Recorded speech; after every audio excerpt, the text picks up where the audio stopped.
From critic to disciple. Breno was born into a family that practiced a mixture of Christianity and the occult in Salvador, Brazil. He ended up studying in a Seventh-day Adventist school.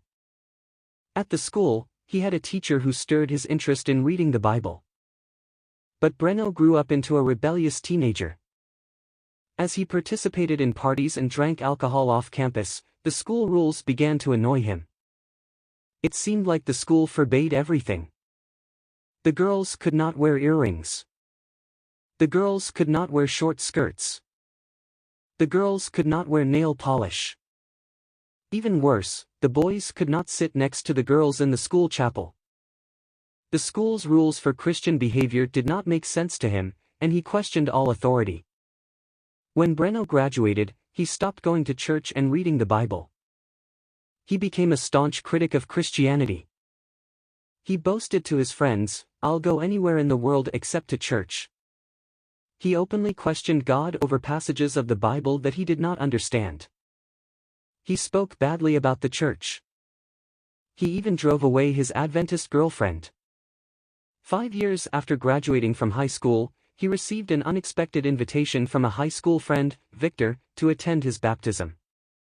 The day of the baptism proved to be a milestone. After his baptism, Victor introduced Breno to the Adventist pastor. The pastor immediately prayed for both Breno and Victor. After the prayer, the pastor gave Breno a hug and invited him to come to the church for worship services.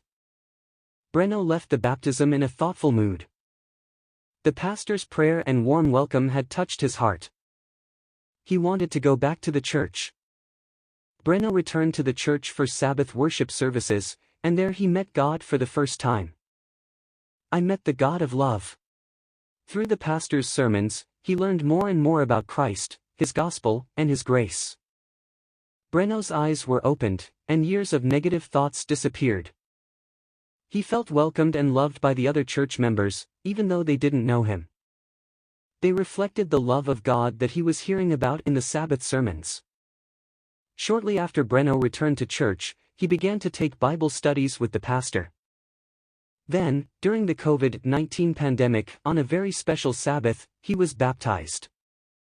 Now Breno understands that his friend's invitation to the baptism changed his life forever.